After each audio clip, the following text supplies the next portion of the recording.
Hello there.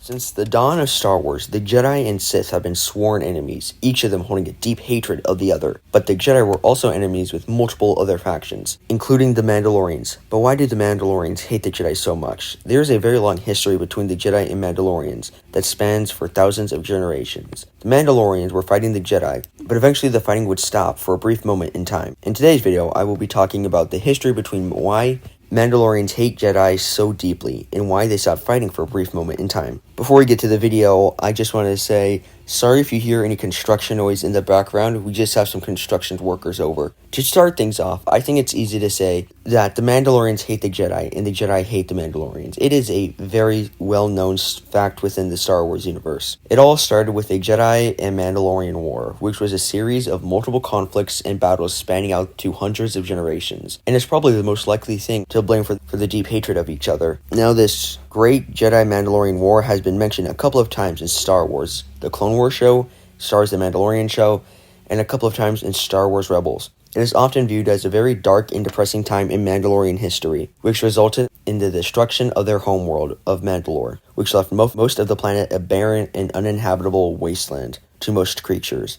But that would not be the last time the planet would be destroyed. As we know, the Empire would eventually destroy the planet again, this time far worse than any previous attempt. But before that even happened, the Mandalorians had countless civil wars and infighting between themselves, which by itself caused even more destruction on their homeworld, making an already barren wasteland even more hospitable and dangerous. The Civil War consisted of multiple Mandalorian factions fighting one another, or consisted of a Mandalorian and another one just fighting, or just fighting aliens in general. This made fighting within the Mandalorians extremely common, and because of this, they became excellent warriors and feared across the galaxy. Now to get to the very basic reasons of why they hate each other. The Mandalorian culture deeply values honor, strength, and independence, which is practically the opposite of what the Jedi value, which is selflessness and service. The reason the Jedi hate the Mandalorians so much is because they saw them as a threat to the entire galaxy and its stability, so they worked tirelessly to contain their expansion. The Jedi sort of viewed the Mandalorians somewhat as nomads, just traveling from different planets, causing war wherever they go. Due to this, the Jedi were leading the entire assault on the Mandalorians to prevent them from expanding any farther, which led to a long, dark, and depressing war.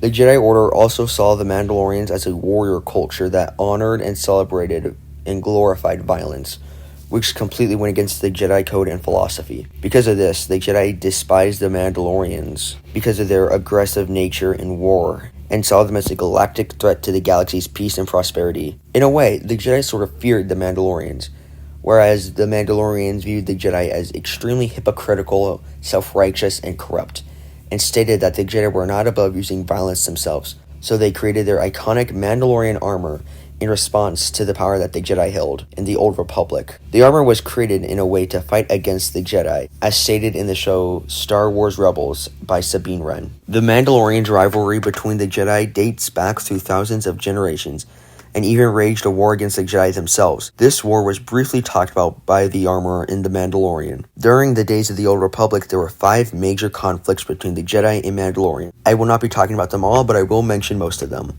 The first conflict was this great Sith war led by Exar Kun, who united the Mandalorian warriors and the Krath warriors. Exar Kun recruited them to help fight the war against the Republic.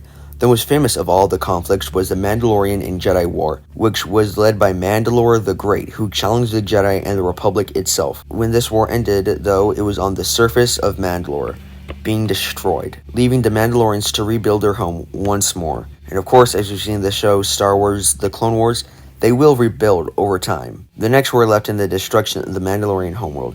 This war consisted of multiple mini conflicts between the Jedi and Mandalorians.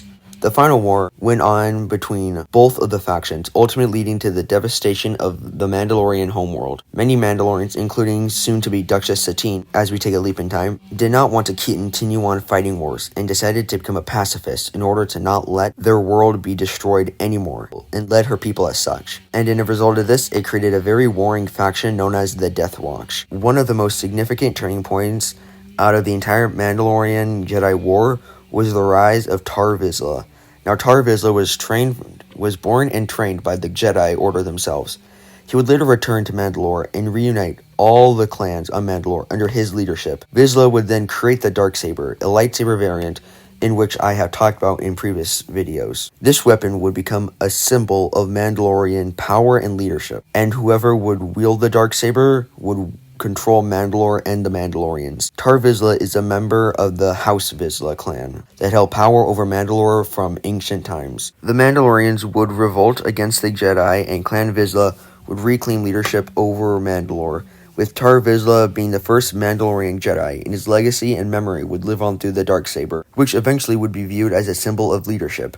The Mandalorian relationship between the Jedi is sort of explored in the Mandalorian show, which is set roughly 5 years after Return of the Jedi. Grogu was once under the care of the Jedi Order very similar to Tar Vizsla, but throughout the show, the Mandalorian and Grogu encounter several Jedi characters, including Luke and Ahsoka. There's speculation around that this could mean that Grogu might become the next Mandalorian Jedi, similar to Tar Vizsla, and unite both of the groups once again. The relationship between the Jedi and Mandalorians is pretty complex in the shows because both sides are shown from a different point of view, similar to how the Jedi and Sith have different views of each other. Some Mandalorians, such as the Armor, see the Jedi as enemies and wants the Mandalorian to protect Grogu from them, while other Mandalorians, such as Bo-Katan Kryze, are much more supportive of the Jedi due to her working with the Jedi on multiple occasions, and even seeked their help when retaking Mandalore in the final seasons of the Clone Wars. When Luke takes Grogu at the end of Season 2, he was trained in the ways of the Force to become a Jedi, but we do know at the end of the Book of Boba Fett, he does return to his Mandalorian father, and there is speculation that Grogu would eventually return to his Jedi training, and in a few hundred years, due to his species living for a very long time, unite the Jedi and Mandalorians once and for all, and become the second Mandalorian Jedi, and end the ancient rivalry between the Jedi and Mandalorians once and for all. Thank you guys so much for watching today's video. I just love learning about the Mandalorians, because I feel like there's just so much interesting things to talk about. Let me know if there's any video ideas I should discuss next in the comments below. Make sure to like and subscribe, and may the Force be with you.